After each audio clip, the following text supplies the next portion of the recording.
I'll never forget the night it all started. It was supposed to be just another barbecue with friends.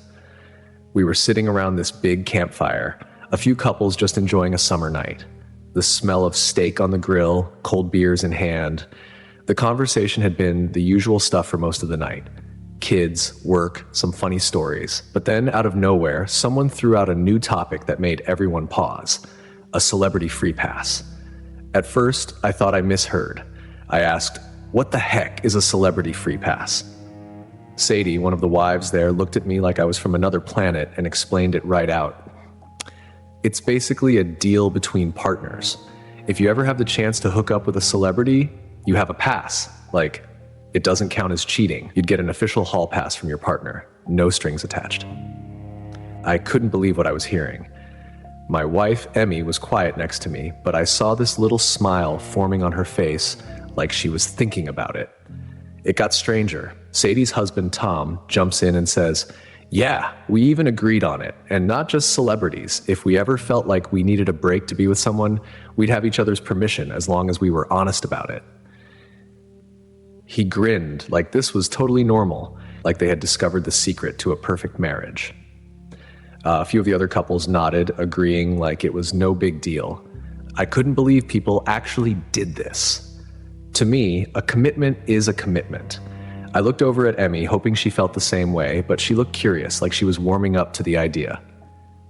And when they started throwing out celebrity names, Emmy even joined in, saying the name of some actor she liked. Everyone else laughed, and I could see the atmosphere getting looser, but I didn't think it was funny. I leaned over and asked Emmy if she was serious, if she would actually consider something like this. She just shrugged, telling me it was just a game, just fun talk. She was smiling, and I didn't want to make a big deal out of it there, so I dropped it. But inside, I had this sense that things weren't sitting right. They kept talking about it, getting more and more into it, like they were discussing some fantasy. Then someone turned to me and said, "Come on, Mark, who's your celebrity pick? Who's the one person you'd give a free pass to?"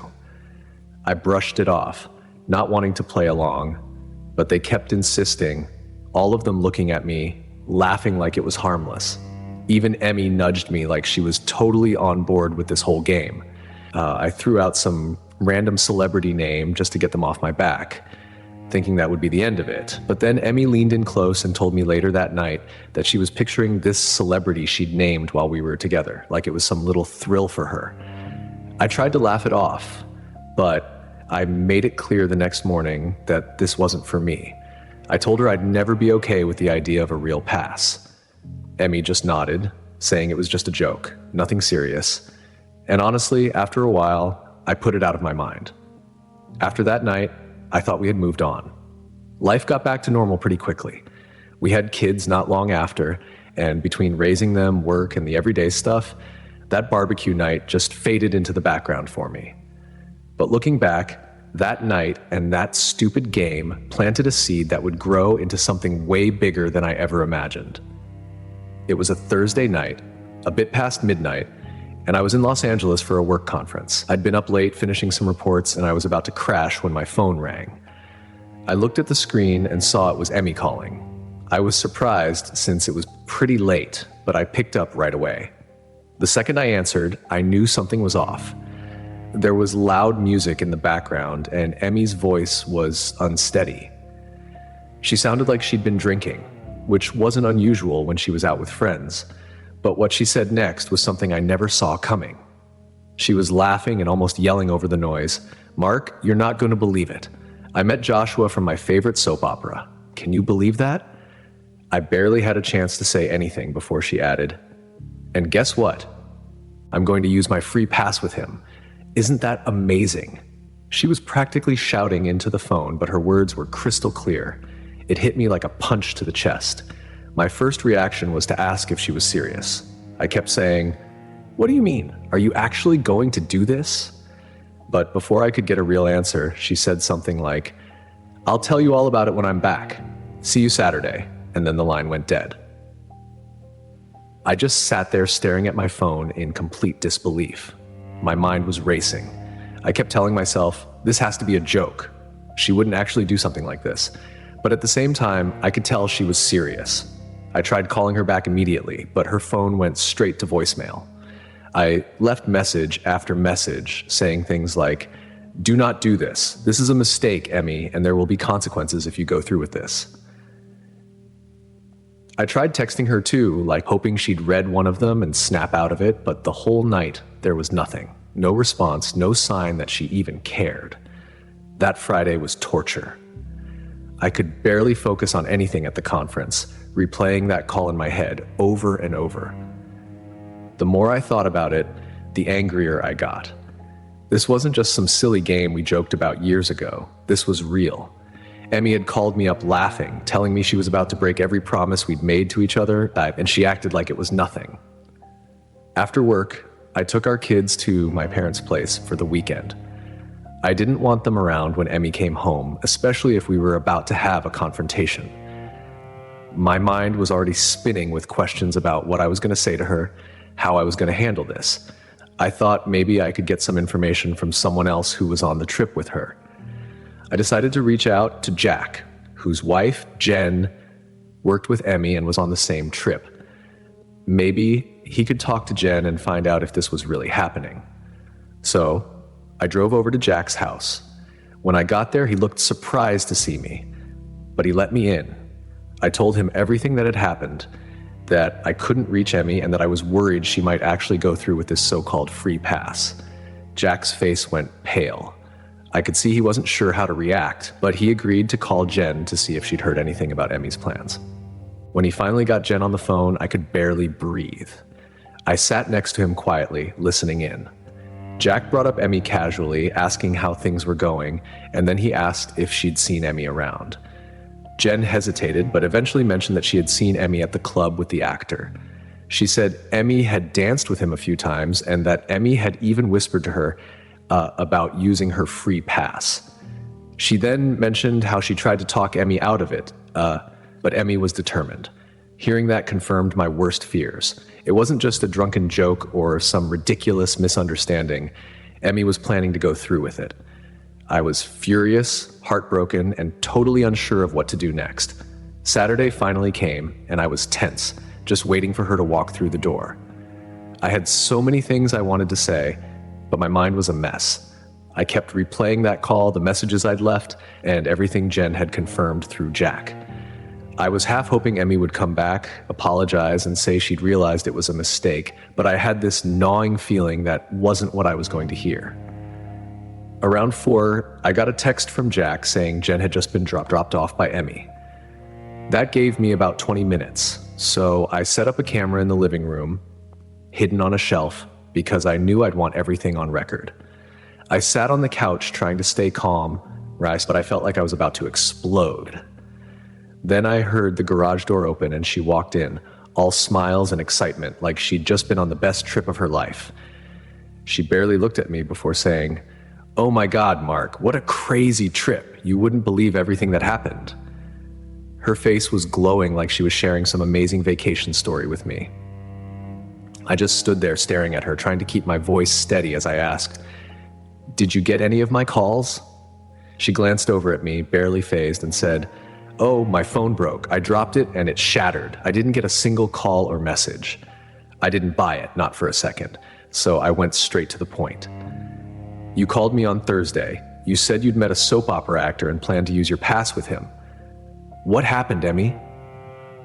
She looked at me like I was overreacting, shrugged a little, and then said, "Yeah, we were at a club and Joshua from my show was there. We started talking and he's so charming, Mark. One thing led to another and, well, I used my pass.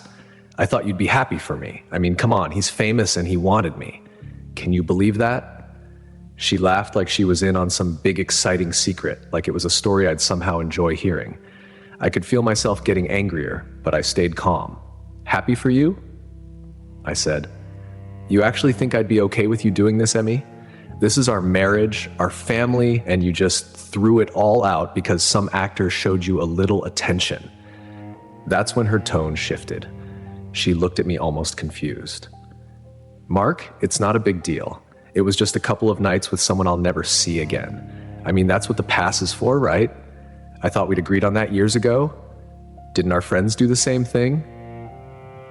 I couldn't believe she was serious. I told her again that I never agreed to any of this, that I'd made it clear it was just a joke to me. She didn't seem to understand why I was so upset. She kept saying things like, "It was a once-in-a-lifetime opportunity, and I thought you'd be proud of me for living out a dream." Then the worst part, she started giving me details I didn't want or need to hear. She actually bragged about the night, about his supposed skills and how amazing he was, even saying how he'd asked her to keep her wedding ring on while they were together. She thought it was funny, like some twisted joke. I felt sick just listening to her, but I let her keep talking because I wanted her to dig herself as deep as possible. When she finally paused, probably noticing the look on my face, she asked, "What's wrong, Mark? Are you really that upset about this?" I told her flat out, "Yes, I am. You broke our vows, Emmy. You cheated on me, and you can't even see that." She stared back completely unfazed, like I was the one making a scene over nothing. "Cheated?"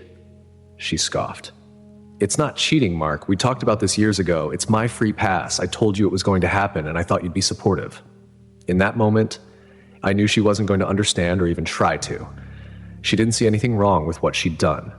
For her, it was just a story she wanted to share with me, something she thought I'd find amusing or even impressive. It was like talking to a stranger. After that night, I knew things were never going back to normal.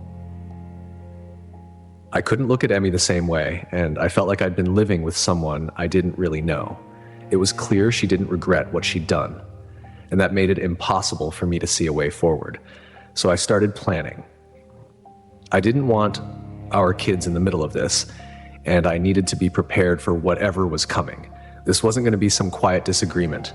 I knew it was going to get ugly, and I had to be ready. The first thing I did was call a lawyer. I went straight to someone I'd heard was tough on cases like this. I needed someone who wouldn't back down, someone who would help me get through this with my sanity, and more importantly, with custody of my kids. I met with her the very next day, told her everything about what Emmy had done and how she still didn't see anything wrong with it. She listened to every word, nodded, and when I finished, she just looked at me with this calm, determined look and said, "We're going to make sure you come out of this the right way." Her plan was precise, methodical. She told me to gather as much evidence as possible. The first thing she suggested was that I go through Emmy's credit card statements to find out exactly where she'd been on her trip. She also told me to check her cloud account for any photos or messages she might have saved.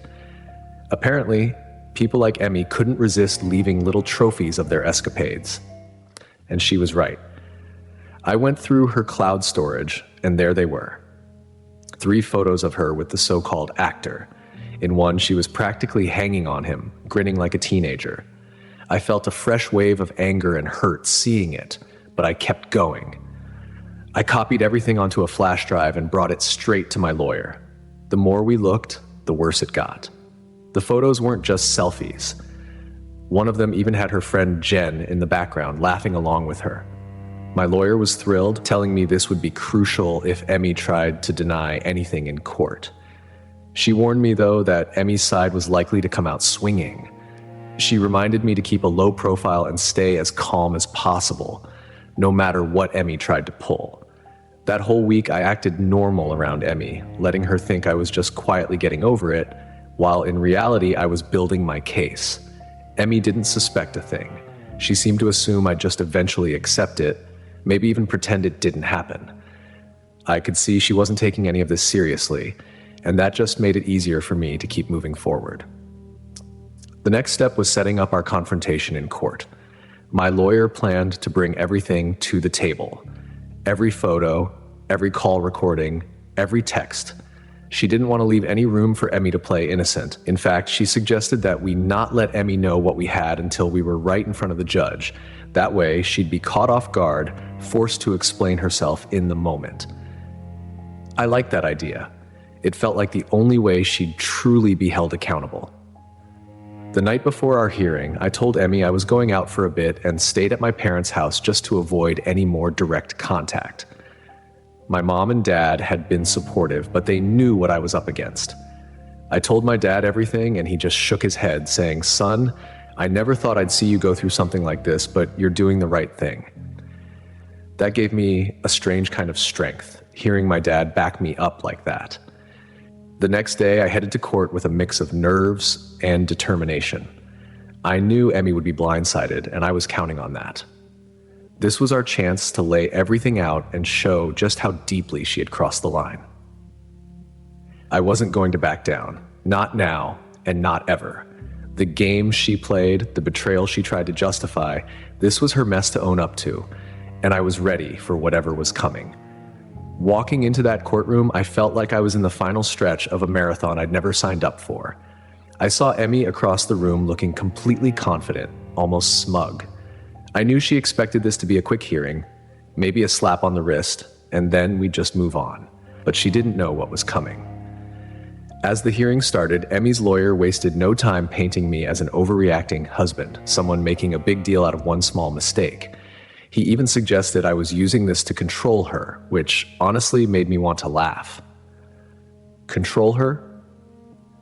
She was the one who broke our trust, and here I was trying to protect our kids from the fallout.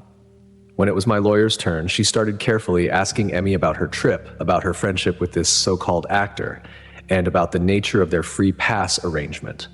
Emmy, calm as ever, answered every question with a straight face, saying things like, "Yes, Mark and I had an understanding, and it was completely innocent. We both agreed years ago that it would be allowed." Then my lawyer started pulling out the evidence. First, the credit card records showing where she'd been that night, just to confirm she was exactly where I said she was. Emmy didn't flinch, and I could tell she still thought she was safe. Next, we introduced the photos from her cloud account, the ones with her wrapped around that guy. She tried to brush it off, laughing and saying they were just fun pictures with a fan. But the judge didn't seem amused. Then came the call recording with Jen, which I knew would hit harder. My lawyer asked Jen to the stand and played the recording of her own words back to her, where she'd mentioned that Emmy had left the club with the actor and planned to use her free pass. Jen's face went pale, and Emmy turned to look at her, realizing Jen had blown her cover. Jen stumbled over her words, trying to backtrack, but the damage was done. The judge asked her directly if that was her voice on the recording, and she had no choice but to admit it was. Emmy's composure finally started to crack. She was glaring at Jen, who couldn't even meet her eyes. Then my lawyer stood up and presented the last piece, a signed photo from this actor with a personal message on the back, something like, "Thanks for the unforgettable night." I couldn't help but watch Emmy's face as it all started sinking in. She'd been so sure of herself, so certain that none of this would catch up with her. But now she was cornered. And then, just when I thought things couldn't get worse for her, my lawyer dropped the final bomb. She had hired a private investigator to look into this actor she'd been with. Turns out, this guy wasn't even the celebrity Emmy thought he was. He was an impersonator known for scamming women, and he had a documented history of STD infections. The shock on Emmy's face was priceless. It was like her whole world collapsed right there. The judge gave her a long, hard look, and then he turned to me. I could tell he was as disgusted as I was. He laid into Emmy, saying that this wasn't just a betrayal, it was reckless and irresponsible. He even brought up the impact it could have on our kids seeing their mother act this way. The courtroom was dead silent, and I knew everyone there was on the same page. Emmy had crossed every line possible, and there was no excusing it. Then the judge made his ruling, granting me full custody of our children and maintaining the prenuptial agreement. He looked straight at Emmy and said he found her unfit as a parent based on her behavior and her attempts to lie in court. I could see her mouth open in shock, and then, for the first time in this whole mess, I saw fear in her eyes. As the hearing ended, Emmy was still standing there, frozen. The reality of everything was finally sinking in. I walked out of that courtroom feeling like I just climbed out of a war zone. It wasn't about winning or losing anymore. It was about finally putting the truth on record and showing her that actions have real consequences. Emmy had spent so long believing she could twist things around, but there was no twisting this. I left the courthouse that day knowing one thing for sure. Emmy was finally going to have to live with the choices she'd made, and I was done carrying any of it for her. After the court ruled in my favor, I felt a weight lift off my shoulders that I hadn't even realized I was carrying. I had spent so much time and energy fighting for my family, my reputation, and some level of respect that Emmy had completely disregarded. But now, with everything finally settled, I could focus on what really mattered: moving on and giving my kids a stable life. Emmy didn't make it easy. She tried calling, texting, even showing up at places she thought she'd run into me. At first, she tried to apologize, but it felt hollow, like she was still clinging to her version of reality where this whole mess was just a misunderstanding. She even tried to bring up old memories, talking about our family and the good years we'd had. I let her talk, but I didn't give her any hope that things could go back to the way they were. That door was closed, and she knew it. After a few months, she seemed to get the message, but she didn't fade away quietly. She started showing up at school events for the kids, even though her visitation was restricted. She'd act all friendly, like nothing was wrong, trying to convince the kids that she was still the same mom they'd always known. I could see through it, though. She was trying to repair her own image more than actually being there for them. It was as if she wanted to act like nothing had changed, as if she could rewrite the past if she put on a good enough show. One day, my daughter Julia, who's a bit older and more perceptive, pulled me aside and asked if her mom was ever going to get better. That question hit me harder than I expected. I knew then that the real damage Emmy had done wasn't just to me. It was to the kids who were caught in the crossfire of her selfish choices. I looked Julia in the eye and told her, "I can't say if your mom will change, but what I can promise you is that I'll always be here for you and your brother. That won't ever change." As the months passed, Emmy's attempts at reconciliation faded. She moved to another part of town and stopped showing up unexpectedly. I heard through some mutual friends that she'd become something of a recluse, keeping to herself and trying to avoid attention. She'd lost her job after her incident with the reporter, and I think she finally understood that her actions had consequences far beyond our relationship. Her life, once centered around appearances and getting attention, was now about dealing with her own mistakes. Meanwhile, I started to feel like myself again. Being a single dad wasn't something I'd planned for, but it felt right. I got to spend more time with my kids, really be there for them in a way I hadn't been able to during all the chaos. We built new routines and life felt simpler. It wasn't easy, but it was honest, and that's all I wanted at that point. One evening, out of the blue, Emmy's mother called me. She wanted to talk about what went wrong and see if I'd consider forgiving Emmy. She went on about how her daughter missed us and regretted her actions. I listened, but I didn't buy into it. Emmy had had every chance to be honest and respectful, and she'd thrown it all away without a second thought. I told her mother, respectfully but firmly, that I was done. I didn't want to reopen wounds that had taken me so long to close. I wished Emmy well, but I wasn't going to be part of her life anymore. I had moved on, and so had the kids. They were doing better, focusing on school and their hobbies, and I could see them healing too. As for me, I was finally at peace knowing that I'd done everything I could to protect my family from the fallout of someone else's bad choices. Life wasn't perfect, but it was finally real, and that was enough for us.